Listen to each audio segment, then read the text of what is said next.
Bismillahirrohmanirrohim. Assalamualaikum warahmatullahi wabarakatuh. Apa kabar Aa dan Teteh? Alhamdulillah, luar biasa. Dahsyat, dahsyat, Allahu Akbar. Alhamdulillah Aa dan Teteh, kita bertemu kembali belajar di pendidikan agama Islam ya. Nah, atau yang disingkat dengan PAI ya. Minggu kemarin nih, Aa dan Teteh ya sudah belajar melafalkan Quran surat An-Nas dan Al-Asr. Nah, hari ini kita akan belajar masih di bab 2 ya, Aa dan Teteh. Bab 2 bagian B yang ada di buku paket halaman 13. Boleh nih yang ada bukunya boleh dibuka ya halaman 13. Nah, di situ ada bagian B yang judulnya mengenal makna surah An-Nas dan Al-Asr. Kalau minggu kemarin Aa dan Teteh melafalkan ya atau mengucapkan lafal Quran surat An-Nas dan Al-Asr. Nah, kalau hari ini kita akan mengenal maknanya atau artinya ya. Arti atau maksud dari Quran surat An-Nas dan Al-Asr ya. Ibu nanti akan membaca juga menjelaskan ya. Aa dan Teteh boleh nih mendengarkan dan menyimak ya. Nah, Aa dan Teteh di sini sudah ada ya bagian B mengenal makna surah An-Nas dan Al-Asr. Kita akan membahas dulu surah An-Nas ya. Ibu akan membacakan, Aa dan Teteh boleh memperhatikan ya.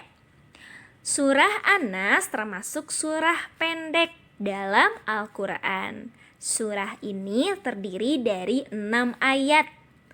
An-Nas artinya manusia. Surah An-Nas termasuk surah Makkiyah. Artinya surah yang diturunkan sebelum Nabi hijrah ke Madinah.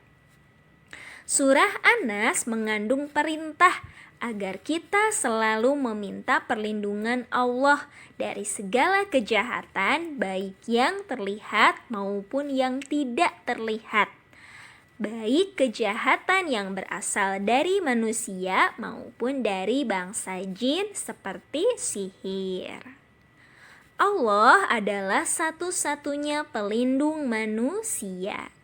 Allah yang mengatur semua kejadian yang menimpa manusia.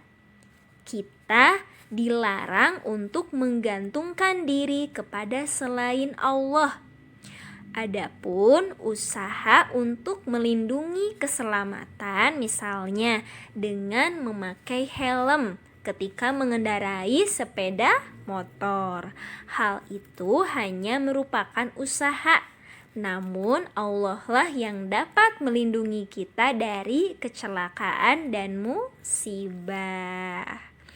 Dan Teteh, apakah bisa menangkap makna surah An-Nas ini? Nah, Ibu akan jelaskan singkat ya. Jadi An-Nas sendiri artinya adalah manusia ya.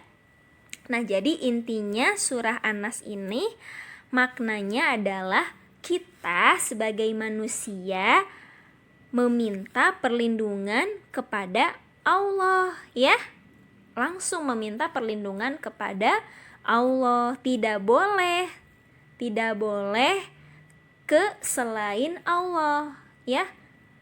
Jika kita meminta perlindungan langsung meminta kepada Allah. Diharuskan meminta kepada Allah ya.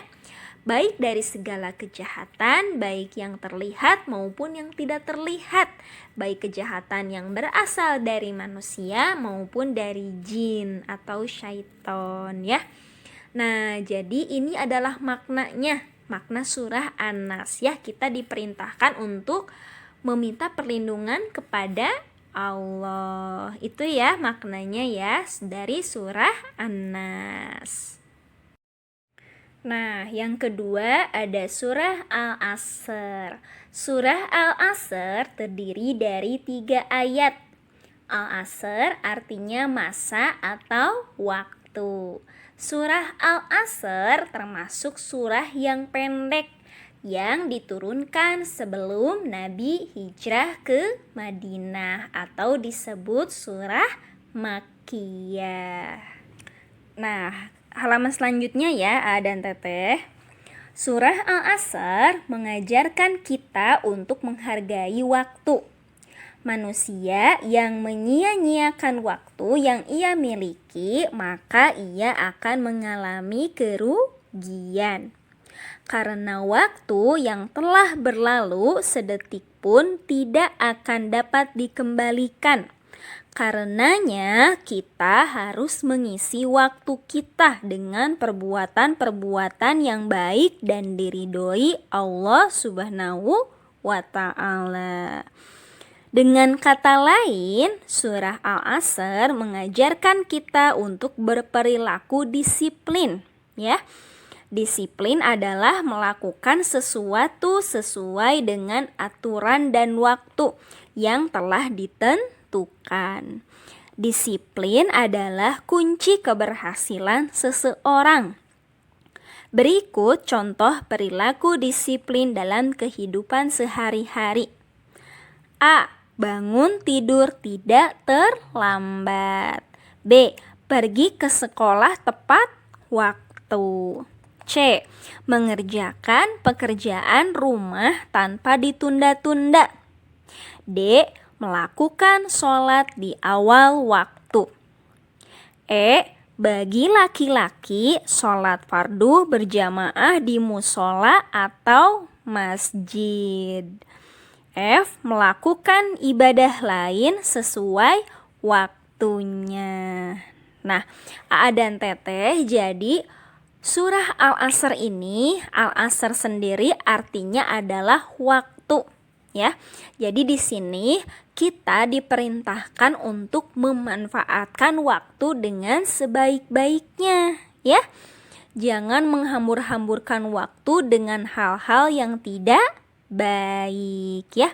Kalau kita nih bisa memanfaatkan waktu dengan sebaik-baiknya, maka kita termasuk orang yang beruntung, ya.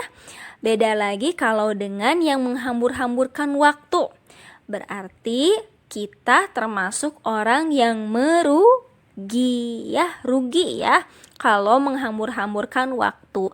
Karena waktu sedetik pun ya tidak akan pernah kembali, ya. Waktu itu akan terus maju, ya. Tidak akan mundur lagi. Nah, ya begitu. A dan Teteh, demikian penjelasan dari Ibu, ya. Bila ada yang mau ditanyakan, boleh ditanyakan kepada guru PAI-nya masing-masing, ya. Boleh di chat ke gurunya, ya. Nah, A dan Teteh, untuk tugasnya A dan Teteh mengerjakan uji kemampuan yang ada di halaman 16, ya.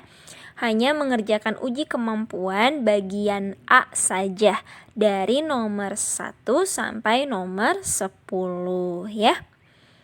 Nah, begitu ya A dan Teteh ya untuk tugasnya.